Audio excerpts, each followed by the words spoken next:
శుద్ధం పనమియ जिनिंदवर्णिमि चंदम कलंकम गुणरयन भूषनुदयम जीवस्य परोवनम ओच्छम। बोलो देवादिदेव 1008 श्री श्री रामनाथ भगवान की जय। देवादिदेव 1008 श्री नेमिनाथ भगवान की जय। देवादिदेव 1008 श्री बाहुबली भगवान की जय। सिद्धांत चक्रवर्ती आचार्य श्री नेमि चंद्राचार्य महामुनिराज की जय। संत शिरोमणि आचार्य गुरु और विद्यासागर जी महामुनिराज की जय। विद्याकुल शिरोमणि आचार्य श्री समय सागर जी महामुनिराज की जय। श्रमण शिरोमणि निर्यापक महाश्रमण मुनि पुंगो श्री स्वधा सागर जी महामुनिराज की जय। समस्त मुनि संघ की जय। 13वें गुणस्थान के विषय में हम सभी चर्चा कर रहे थे और 13वें गुणस्थान की जो दो गाथाएं हमने पढ़ी थी उसके अनुसार कल की कक्षा में हमने ये देखा था कि जिसका केवल ज्ञान रूपी सूर्य की अविभागी प्रतिच्छेद रूप किरणों के समूह से उत्कृष्ट अनंतानंत प्रमाण अर्थात अज्ञान अंधकार सर्वथा नष्ट हो गया है, जिसको नव केवल लब्धिया क्षायिक सम्यक्त्व, क्षायिक चारित्र, क्षायिक ज्ञान, क्षायिक दर्शन, क्षायिक दान, क्षायिक लाभ, क्षायिक भोग, क्षायिक उपभोग, क्षायिक वीर्य प्रकट हो गए हैं और परमात्मा यह संज्ञा जिनको प्राप्त हुई है वह इंद्रिय आलोक आदि की अपेक्षा न रखने वाले ज्ञान दर्शन से युक्त होने के कारण केवली और योग से युक्त होने के कारण सयोग तथा घाती कर्मों से रहित होने के कारण जिन ऐसा अनादि निधन आर्ष में कहा गया है। अर्थ देखिए गाथा का, जिन्होंने केवल ज्ञान रूपी सूर्य के किरणों के समूह से शिष्यों के अज्ञान अंधकार को नष्ट कर दिया है। अब उनकी केवल ज्ञान रूपी सूर्य की जो किरणें हैं वो कैसी है? अविभागी प्रतिच्छेद रूप, जिसको नव केवल लब्धियां प्राप्त हो गई है, इस कारण से उनको परमात्मा कहते हैं। इनका जो ज्ञान है वह किसी की भी अपेक्षा नहीं रखता है इंद्रिय और प्रकाश का, इस कारण से उनके ज्ञान को केवली संज्ञा है। वे योग से युक्त होने के कारण सयोग है। घाती कर्मों से रहित होने के कारण जिन कहा जाता है, ऐसा अनादि निधन आर्ष आगम में कहा गया है। अब परीक्षा में ये प्रश्न आते हैं एक एक मार्क के लिए। केवली क्यों कहा गया? तो उसको आपको लिखना पड़ेगा इंद्रिय और आलोक से रहित होने के कारण। सयोग क्यों कहा गया? योग से युक्त होने के कारण। जिन क्यों कहा गया? घाती कर्मों से रहित होने के कारण। ये सब कहाँ लिखा गया है? अनादि निधन आर्ष आगम में। सूर्य की किरणों के समूह के समान केवल ज्ञान के द्वारा दिव्य ध्वनि से पदार्थ प्रकाशित कर शिष्यों के अज्ञान अंधकार को नष्ट करते हैं, यह उनकी परार्थ संपदा है।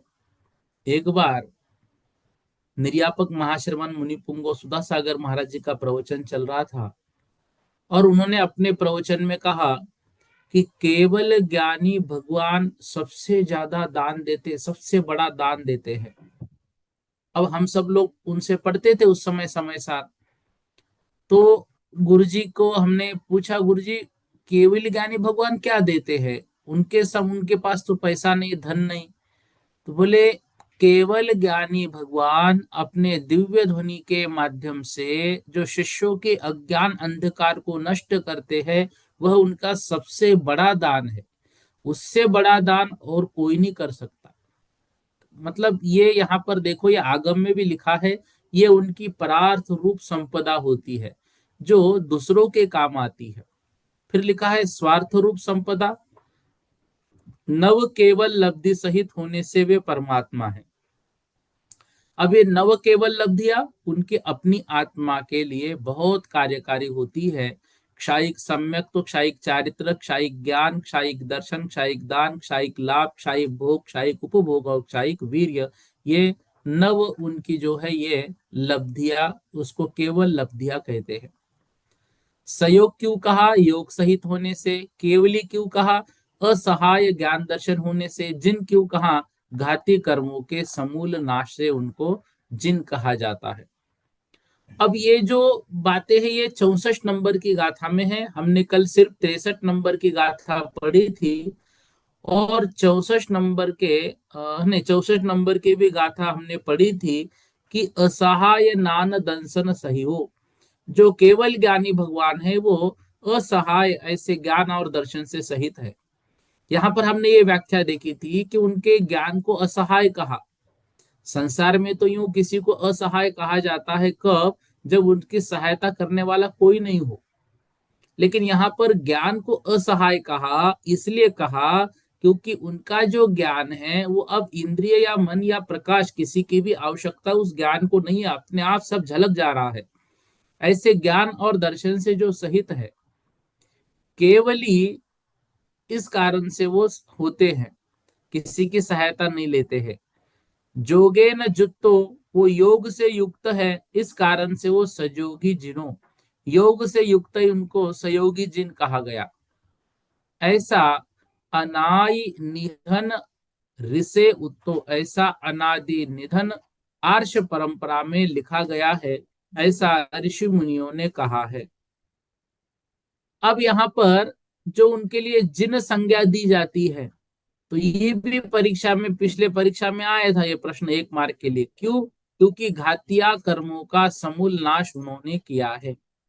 इस तरह से जो केवल ज्ञानी भगवान होते हैं उनकी बहुत सारी विशेषताओं को कल की कक्षा में हमने देखा था। दंड, कपाट, प्रतर और लोक पुरन, उनकी अवस्था को देखकर हमने यह भी पढ़ा था कि जो 8 समय में वे केवली समुद्घात करते हैं तो केवली समुद्घात किस तरह से होता है। इस तरह से लगभग 13वें गुणस्थान का विषय हमने पढ़ा था। और यहाँ पर ये पढ़ा था कि ये जो केवली समुद्घात किया जाता है वो इसलिए किया जाता है कि जो शेष कर्म है उन शेष कर्मों की स्थिति को आयु कर्म के बराबर करने के लिए। क्योंकि आयु कर्म जो है वो अंतर मुहूर्त बची थी और बाकी 3 कर्मों की स्थिति थोड़ी ज्यादा थी, तो उनके लिए वो अंतर मुहूर्त में सब कुछ करते हैं। अब अंतिम अंतर मुहूर्त में क्या होता है? मतलब 13वें गुणस्थान के अंतिम अंतर मुहूर्त में योग का निरोध किया जाता है। तो योग का निरोध करते हुए पहले जो मन, वचन और काय, ये 3 योग होते हैं, इनको 2 रूप में कहा जाता है। कल भी इस विषय को हमने पढ़ा था। तो योग निरोध करते हुए मन योग, वचन योग, काय योग, इनके 2 रूप होते हैं, बादर और सूक्ष्म। तो पहले बादर मनोयोग को वो नष्ट करते हैं, फिर बादर वचन योग को नष्ट करते हैं, फिर बादर काय योग को नष्ट करते हैं। उसके बाद सूक्ष्म मनोयोग को नष्ट करते हैं, फिर सूक्ष्म वचन योग को नष्ट करते हैं, फिर सूक्ष्म काय योग को नष्ट करते हैं। सॉरी, फिर सूक्ष्म काय योग में वो स्थित होते हैं, क्योंकि सूक्ष्म काय योग तो 14वें गुणस्थान तक रहता है। पांचों योगों को नष्ट कर दिया। पांचों कौन से? बादर मनोयोग, बादर वचन योग, बादर काय योग, फिर सूक्ष्म मनोयोग और सूक्ष्म वचन योग। अभी सूक्ष्म काय योग बाकी है।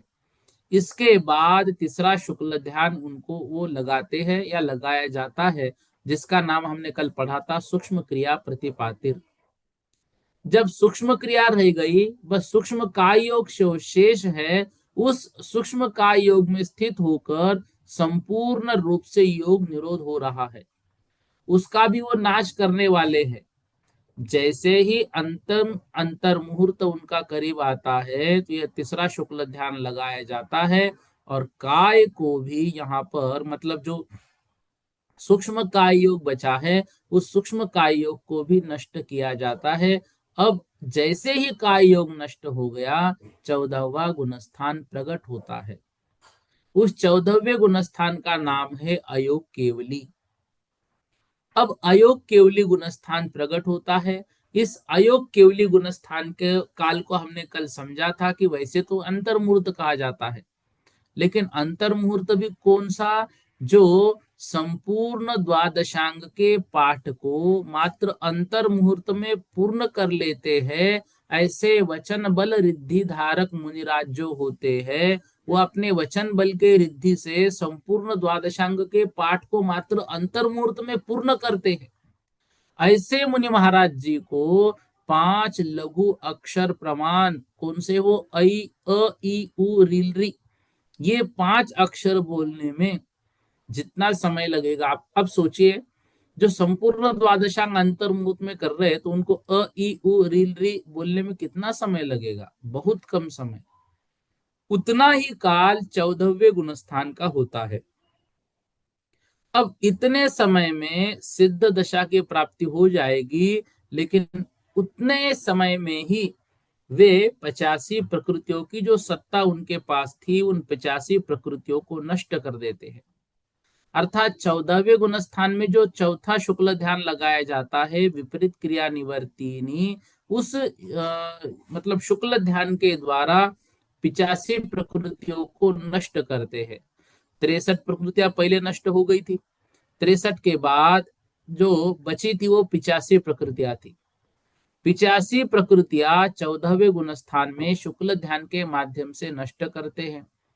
उसमें 72 जो कर्म प्रकृतियां हैं, वो उपांत्य समय में, मतलब सेकंड लास्ट समय में, और फिर बाकी जो 13 बचती है उसको अंत समय में नाश किया जाता है। तो उपांत समय में 72 प्रकृतियां नष्ट होती है, अंत समय में 13 प्रकृतियां नष्ट होती है। जैसे ही अंत समय में 13 प्रकृतियां नष्ट होती है, मुक्त अवस्था प्रकट हो जाती है, सिद्धत्व दशा प्राप्त हो जाती है, वह आत्मा कर्म बंधन से मुक्त होती है। जो कर्म प्रकृतियों का बंधन था, यह बंधन अब छूट गया।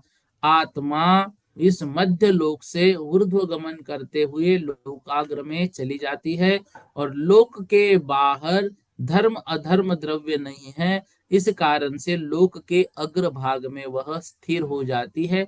ऐसा यह 14वां गुणस्थान होता है। इस 14वें गुणस्थान के विषय में ही अब जो 65 नंबर की गाथा है वो हमको पढ़नी है।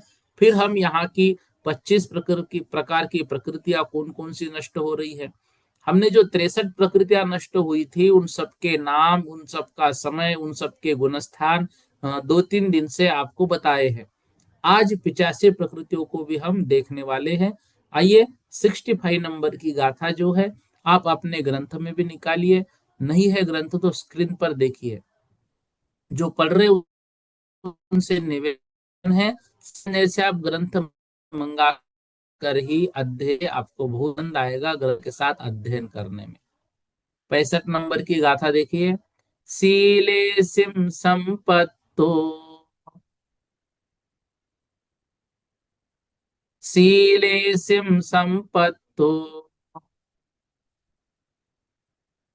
निरुद्ध निशेष आसवो जीवो, निरुद्ध निशेष आसवो जीवो, कंपरय विपमुक्को, कंपरय विपमुक्को,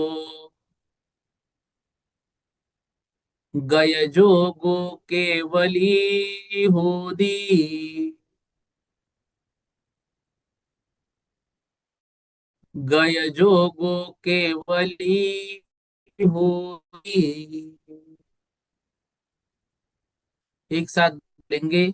सीले सिम संपत्तो, निरुद्ध निशेष आसवो जीवो, कंपरय विपमुक्को, गय जोगो केवली होदी। देखो, ये जो 65 नंबर की गाथा यहाँ पर है, इसके माध्यम से केवली भगवान के जो मतलब 14वें गुणस्थान में किस तरह से जीव अपने शील पर विजय प्राप्त करता है। छड़ाला में हमने पढ़ा था ना, अट दस सहस विदशील धर, अर्थात ब्रह्मचार्य व्रत में ब्रह्मचार्य धर्म की जब जब चर्चा आती है तो ब्रह्मचार्य के 18,000 शील के भेद कहे हैं। इन 18,000 भेदों को जीत लेता है, उसको क्या कहते हैं, शैलेशम। शीलेश संपत्ति लिखा है ना, तो वह अपने आत्मा के स्वभाव को पूर्ण रूप से जीत लेता है। देखो यहां पर शीलेसिम संपत्तो, अर्थात शील की संपत्ति से युक्त हुआ है। 18,000 जो शीलों के भेद कहे गए हैं, इन शीलों के भेद का वह स्वामी बन चुका है। वह जीव, वह आत्मा अपने मूल स्वभाव को प्राप्त कर चुकी है। और यहाँ पर जो शीलेषु ऐसी जो संपत्ति है, इस संपत्ति को उन्होंने प्राप्त किया है। देखिए, मन वचन और काय योग। अब यहां पर सूक्ष्म काय योग था, वो भी नष्ट हो गया। जब तक हमारा मनोयोग वचन योग और काय योग है, तब तक हम पूर्ण रूप से ब्रह्मचारी नहीं है, ऐसा आगम में लिखा है। और तब तक हमारा पूर्ण ब्रह्मचर्य भी उत्पन्न नहीं हुआ है। इसीलिए ऐसा आगम में लिखा है, जो 18,000 शील के भेद कहे गए हैं, वे यहाँ पर पूर्ण रूप से प्रकट होते हैं। इस कारण से जो शीलेश संपत्ति है, यहाँ पर वो उनकी प्रकट हो गई है। और ऐसी संपत्ति को प्रकट करने के बाद शीलेशिम संपत्ति, 18,000 शील के स्वामित्व पने की संपत्ति को उन्होंने प्राप्त किया है। इसके बाद निरुद्ध निशेष आश्रवो जीव, निरुद्ध निशेष आश्रवो जीवो जीवो, जीव क्या कर लिया है उसने, निरुद्ध कर लिया है। निरुद्ध मतलब निरोध कर दिया है।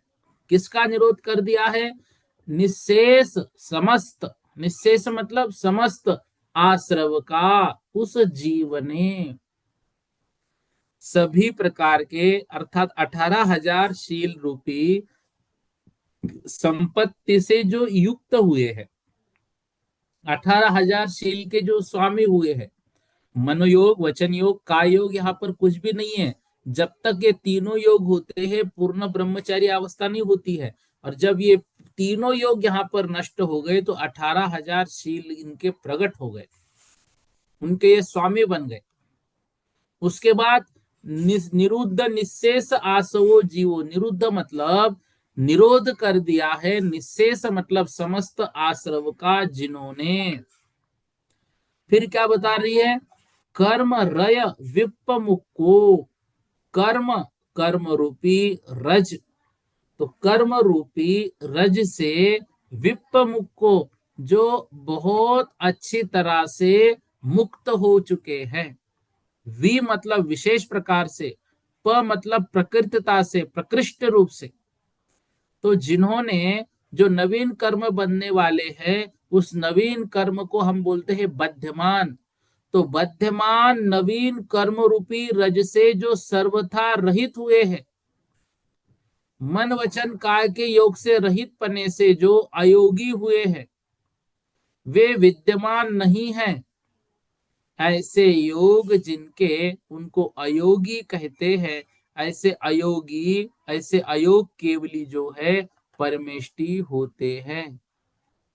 इस प्रकार 14 गुणस्थान, उनमें अपनी आयु के बिना 7 कर्मों की गुण श्रेणी निर्जरा हो गई है। उस गुण श्रेणी निर्जरा का काल जो है, वो अगली गाथा में हमको यहाँ पर बताएंगे। अब देखिए, जो 18,000 शील यहाँ पर कह रहे हैं, उनके विषय में थोड़ी चर्चा हमको यहाँ पर करनी है। देखिए, जो 14वां गुणस्थान है, वह 14वां गुणस्थान कैसा है? वह अयोग केवली अवस्था है। अयोग केवली अवस्था है मतलब योग से वो रहित है।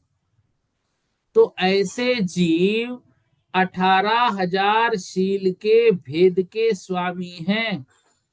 आश्रव सर्वथा बंद हो गया है। बंद, बंध नहीं, बंद। अब आश्रव होगा ही नहीं उनका। जो कर्म से सर्वथा मुक्त है और मुक्त होने के सम्मुख है, उस योग रहित केवली भगवान को अयोग केवली कहते हैं। इस गुणस्थान के उपांत समय में 72 जो प्रकृतियां है वो नष्ट होगी, और अंत समय में 13 प्रकृतियां ये नष्ट हो जाती है। तो ऐसे कुल मिलाकर जो 85 प्रकृतियों का नाश इस 14वें गुणस्थान में होता है। अब आगम में शील के जितने भेद कहे गए हैं, उन सब की पूर्णता यहाँ पर होती है। इसलिए 14वें गुणस्थान वाले को शील का स्वामी कहा है। तो 14वें गुणस्थान वर्ती को शील का स्वामी इसलिए कहा है, इस गुणस्थान में शील की पूर्णता होती है। शील के भेद कितने के? 18,000। ये 18,000 जो भेद है, ये 18,000 भेद हमको जो आगे वर्णन आने वाला है, मतलब इंद्रिय मार्गनाव में, वहां पर वो 18,000 शील के भेद का कथन करेंगे। तो वहां पर हम उसको पढ़ लेंगे। अभी सिर्फ इतना याद रखना है हमको कि शील के टोटल 18,000 भेद होते हैं। पूर्ण संवर तथा निर्जरा का सर्वोत्कृष्ट एवं अंतिम पात्र होने से इस जीव को मुक्तावस्था के सम्मुख कहा जाता है। ये मुक्तावस्था के एकदम सम्मुख है। अब जो है, इनको नियम से मुक्त अवस्था प्राप्त होने वाली है। नियम से अब ये मोक्ष को जाने वाले हैं। तो निशेष क्षीण मोह, निशेष मतलब संपूर्ण मोह का इन्होंने क्षय कर दिया है। ठीक है। इस तरह से जो मोहनीय कर्मोदय के कारण, राग द्वेष के कारण जो चित्त में मतलब चंचलता थी, वह चंचलता तो नष्ट हो ही गई थी। अब यहाँ पर बताइए, मोहनी कर्म ही नहीं, यहाँ पर तो कोई भी कर्म नहीं है। संपूर्ण प्रकार से कर्मों से रहित अवस्था है। अब यह स्थिति क्या होगी, किस तरह से होगी? ये बहुत ही मतलब उत्कृष्ट अवस्था आत्मा की है संसार काल में। क्योंकि यहाँ के बाद यह जो अवस्था है, यह मोक्ष को प्राप्त हो जाती है। ठीक है। अब देखिए, जो 18,000 भेदों के स्वामी के अधिपति हैं, तो जो 18,000 शील के भेद होते हैं, उन शील के भेदों को तो हम आगे पढ़ेंगे ही। एक बार से सामान्य रूप से आपको बताते हैं। देखो, 3 योग हो गए, 3 करण हो गए, और 4 संज्ञा, 5 इंद्रिय। ठीक है। 3 योग, मन वचन का योग, और इस ये तीनों योग यहाँ पर शुभ प्रवृत्ति होती है। और यहाँ पर जो 3 करण कहे जा रहे हैं, वो अशुभ प्रवृत्ति यहाँ पर होती है। वो 3 करण, अधः करण, अपूर्व करण, अनुवृत्ति करण नहीं, ये अशुभ प्रवृत्ति। फिर 4 संज्ञाएं। ठीक है। इसके बाद 5 इंद्रिय, पृथ्वी, जल, अग्नि, वायु, ये 4 कायिक, और वनस्पति कायिक 5 कायिक, विकल इंद्रिय, पंचेंद्रिय आदि जो है 10 जीव के भेद है। उत्तम क्षमादि 10 धर्म है। अब इनको हम क्या करते हैं, 3 योग को 3 कर्णों से गुना कर दिया तो 9 हो गए। फिर इनको 4 संज्ञाओं से गुना किया जाता है, फिर 9 चौक 36। फिर इनको जो है 5 प्रकार के इंद्रियों से गुना करते हैं। ठीक है। तो इसके बाद ये जो है 10 प्रकार के जो जीव के भेद है, अभी हमने जो पढ़े, पृथ्वी आदि 5 कायिक, फिर विकल इंद्रिय से लेकर पंचेंद्रिय आदि जो है जीव के 10 भेद, इसमें ये प्रत्येक और साधारण वनस्पति जो है वनस्पति के 2 भेद किए जाते हैं। ऐसे कुल मिलाकर 10 भेद, उनसे गुणित करेंगे और फिर 10 धर्मों से गुणित करने के बाद शील के 18,000 भेद होते हैं। ठीक है। अब जो है ये 18,000 भेद हम मतलब डिटेल में बाद में पढ़ने वाले, इसलिए उसमें नहीं जाते हैं। यह भी आगम में 2 प्रकार से बताया जाता है कि मतलब ये तो एक शास्त्र के अनुसार अभी आपको बताया, दूसरे शास्त्र के अनुसार 10 धर्म, 3 गुप्ती, 3 करण, 4 संज्ञा, 5 इंद्रिय और 10 प्राण संयम, इनको आपस में गुना करने पर शील के भेद जो है वो 18,000 भेद बनते हैं। और कुछ जगह पर शील के 15,000 भेद का भी उल्लेख आ जाता है। ठीक है।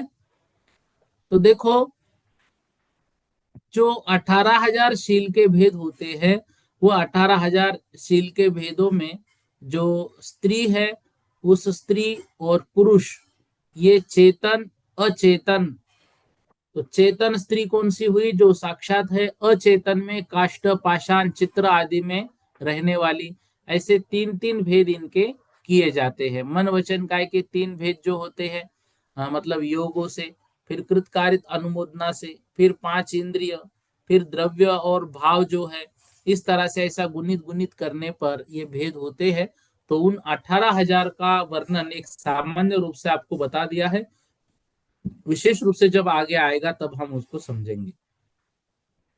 दूसरा विशेषण जो इसमें दिया है, संपूर्ण रूपी कषायों से, यह जो सिद्ध भगवान मतलब सॉरी अयोग केवली की जो आत्मा है वो निरोध कर देती है संपूर्ण आश्रव का।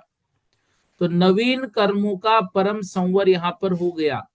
मिथ्या दर्शन, अविरति, प्रमाद और कषाय से जिन कर्मों का आश्रव होता था, उनका निरोध नीचे के गुणस्थानों में हो गया। योग से आश्रव जो होता था, वह योग भी तो अब नष्ट हुआ है। उस दिन हमने पढ़ा था ना, जोगा पैड़ी पदेसा ठिदि अनुभागा कसा यदो होंती, द्रव्य संग्रह की गाथा। तो जोगा पैड़ी पदेसा, योग से प्रकृति और प्रदेश बंद होता है। अब वह भी यहाँ पर है ही नहीं है योग, इस कारण से निशेष निरुद्ध आसवो, संपूर्ण आश्रव का निरोध, मतलब निरोध इन्होंने कर दिया है अयोग केवली ने। कम्मरय विप्प मुक्को, अर्थात कर्म रूपी रज से ये विशेष रूप से इन्होंने कर्म रूपी रज का नाश किया है, कर्म रूपी रज से विमुक्त हो गए हैं। नवीन कर्मरज से लिप्त न होने के कारण कर्मरज से विमुक्त है, और पुरातन जो कर्म है वो भी तो अब यहाँ संपूर्ण रूप से नष्ट हो गया है। अब मोहनीय कर्म के अभाव में 4 घातिया कर्म नष्ट हो चुके थे, अब वो यहाँ पर कोई काम करने में समर्थ है ही नहीं। योग था, वो योग भी नष्ट हो गया है, इसलिए कम रय विप्प मुक्को, इस तरह से वो होते हैं। फिर इनका समय हमने पढ़ा, अयोग केवली का काल 5 ह्रस्व अक्षर के उच्चारण में जितने समय लगता है उतना ही समय, लेकिन वह भी उच्चारण कौन करेगा, जो वचन बल रिद्धिधारी के महामुनिराज है, जो संपूर्ण द्वादशांग को अंतर मुहूर्त में ही पढ़ लेते हैं, वे मुनि महाराज इन 5 अ इ उ रि इन 5 अक्षरों के उच्चारण में जितना समय लगाएंगे उतना ही समय। अब इस गुणस्थान के उपांत्य समय में 72 एवं अंतिम समय में 13 प्रकृतियों का नाश किया जाता है। समझ में आ रहा है? अब इन 72 प्रकृतियों के और 13 प्रकृतियों के नाम कौन कौन से हैं? देखो, जो अंतिम शुक्ल ध्यान यहाँ पर होता है, विपरीत क्रिया निवर्तिनी, तो विपरीत क्रिया निवर्तिन में अपने इस शुक्ल ध्यान के बल से अब जो जीव है वो एक वेदनीय जो बचा था, साता होता है या असाता, दोनों में से कोई भी एक होता है, देवगति, औदारिक, वैक्रियक, आहारक, तेजस, कार्मन, शरीर। ठीक है।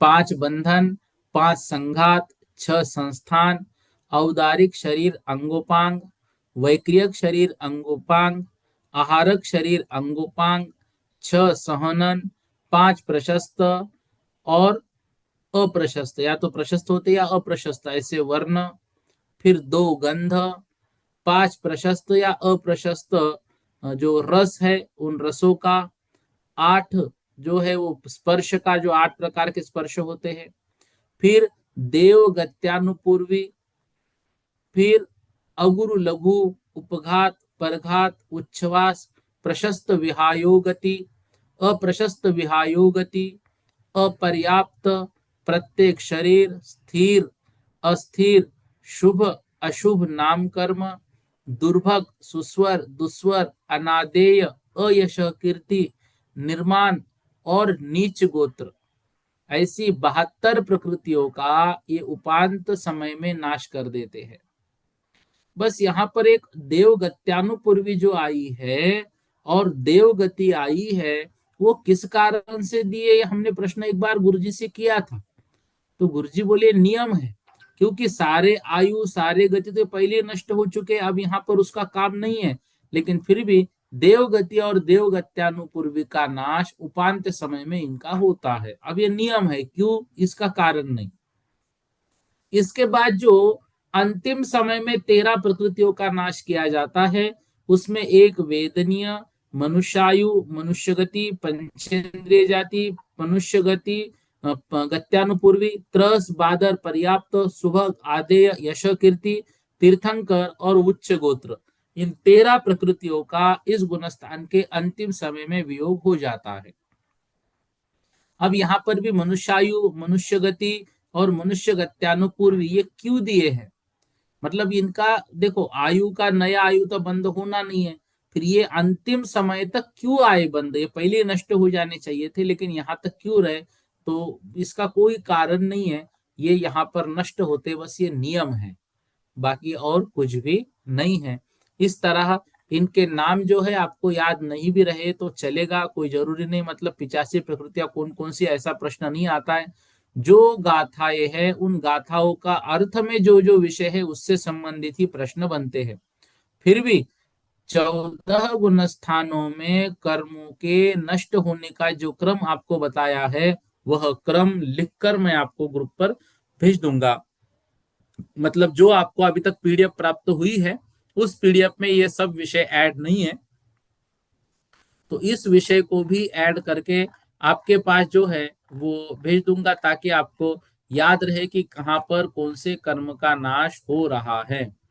तो ये लिस्ट भी आपके पास आ जाएगी, जिस कारण से आपको ये मतलब समझना बहुत आसान हो जाएगा कि जो कर्म है वो कर्म किस तरह से नष्ट हो रहे हैं।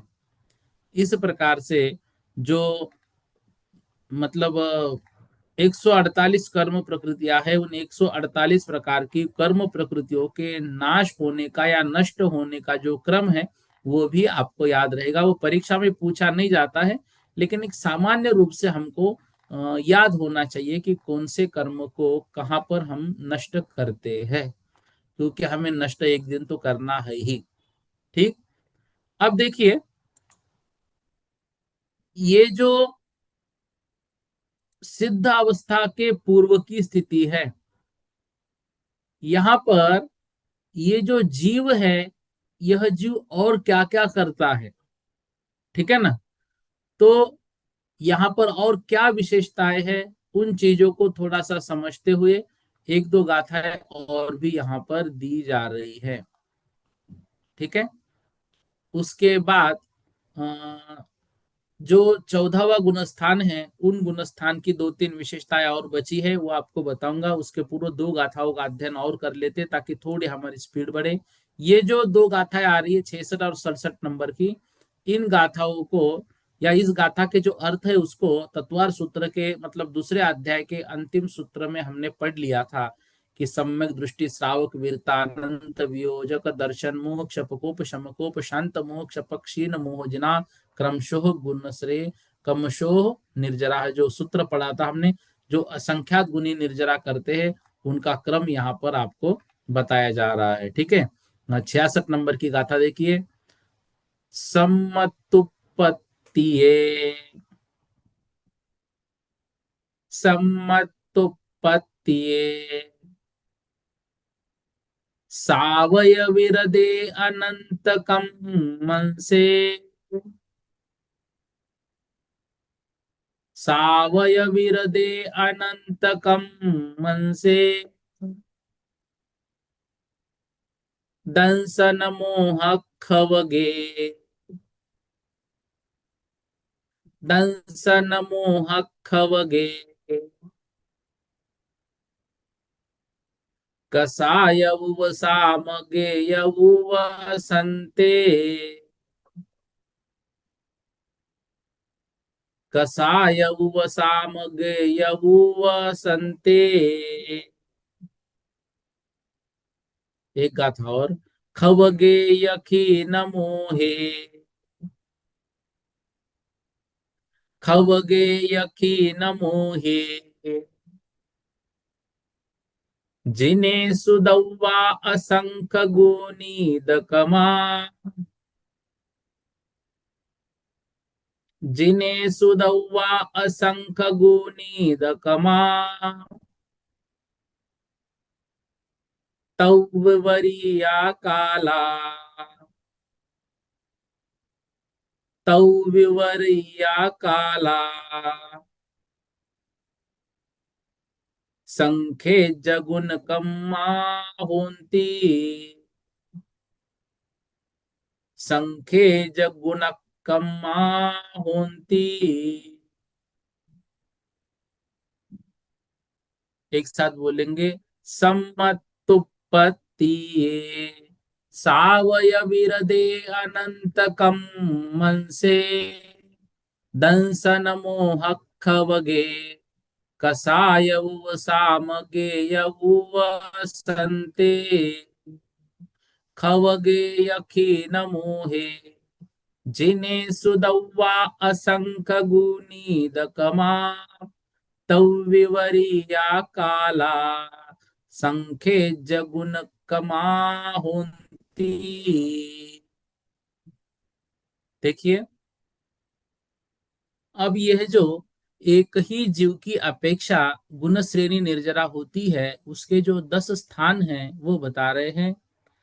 सम्मतुत्पत्तिये, सम्मतुत्पत्तिये, सम्मत उत्पत्तिये, सम्मत उत्पत्तिये, उत्पत्तिये मतलब उत्पन्न होते समय, मतलब सम्यक्त उत्पत्ति का काल, जब सम्यक्त उत्पन्न होता है, अर्थात दर्शन मोहनीय का उपशम करके प्रथम सम्यक्त्व की उत्पत्ति के समय। ठीक है।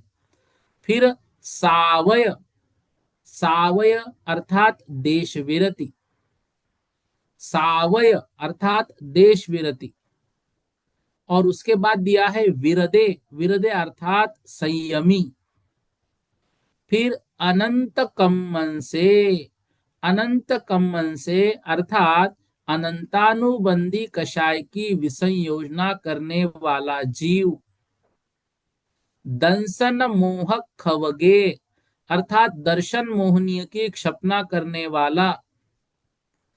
कसाय उवसामगे अर्थात जो कसाय मतलब चारित्र मोहनी का उपशामक है। उवसंते, उवसंते अर्थात उपशांत कषाय वाला। फिर अगली 67 नंबर की गाथा में देखिए, खवगे मतलब चारित्र मोहनी की क्षपना करने वाला। क्षीण मोहे अर्थात क्षीण कषाय 12वें गुणस्थान वाला। जिनेशु अर्थात जिनेन्द्र भगवान के। ठीक है। असंख्य गुणित कमा, असंख्य मतलब असंख्यात गुणित क्रम से निर्जरा होती है।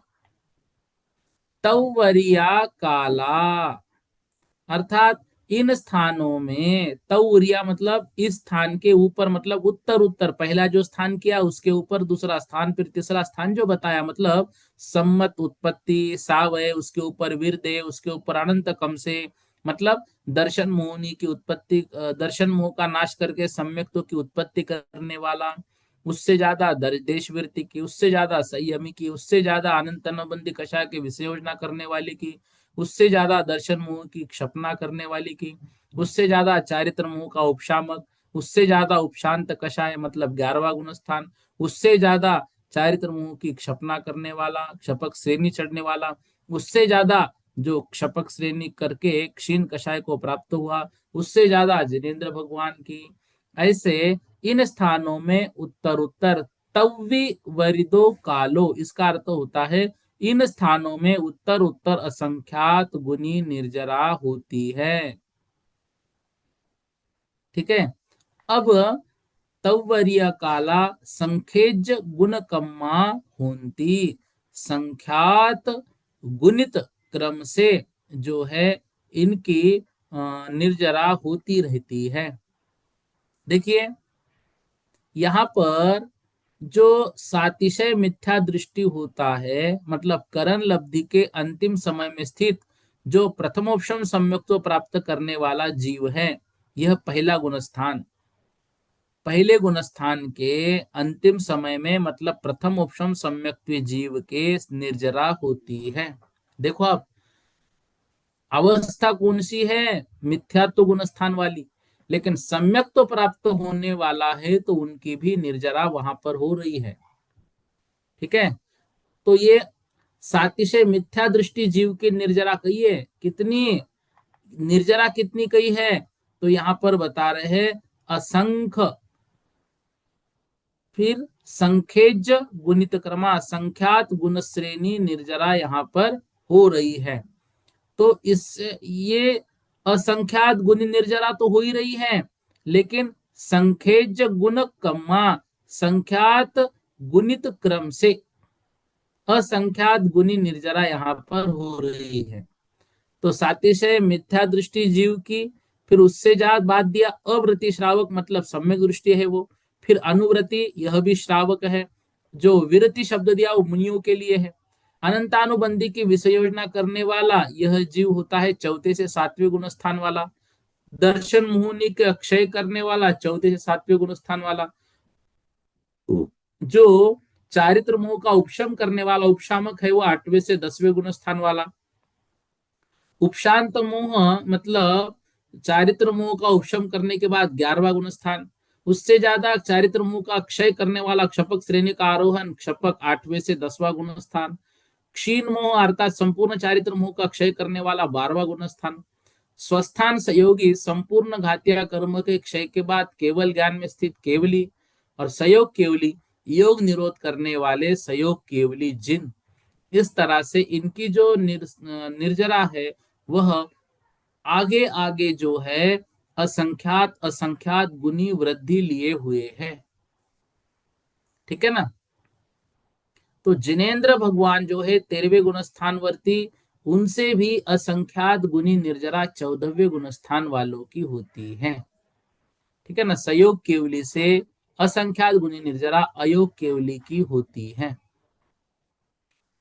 अब देखिए ये जो असंख्यात गुनी निर्जरा है, अब उस निर्जरा के काल में संख्यात गुनी वृद्धि होती है उनके काल में। तो ये जो काल है, उस काल में जो मतलब जो अंतिम शब्द यहाँ पर दिया जा रहा है ना इस गाथा, मतलब जो 67 नंबर की संखेज गुणित कम्मा, निर्जरा तो असंख्यात गुनी हो रही है, लेकिन इनका जो काल कहा जा रहा है वो संख्यात जो है, यह संख्यात गुण वृद्धि वाला कहलाता है। तो साति से मिथ्या दृष्टि प्रथम सम्यक्त की प्राप्ति के लिए जो समय लगेगा, अविरत सम्यक दृष्टि का जो है संख्यात गुण वृद्धि वाली निर्जरा का काल उनका होगा। इस तरह से यहाँ पर हमें समझना है। देखिए इस विषय में थोड़ी चर्चा और कल की कक्षा में करेंगे। फिर सिद्ध भगवान का स्वरूप हमको कल पढ़ना है। अब ये जो सिर्फ अभी असंख्यात गुण श्रेणी निर्जरा के विषय में आप समझिएगा, जो निर्जरा के काल में संख्यात गुण वृद्धि है उसको कल की कक्षा में समझेंगे। आज इतना ही हम पढ़ेंगे, इससे आगे जो है वो कल की कक्षा में हम पढ़ेंगे। ठीक है। बोधि समाधि परिणाम विशुद्धि स्वात्मोपलब्धि शोषो के सिद्धि चिंतामणिम चिंतित वसुदानिम त्वामंद मानस्य ममास्तु देवी।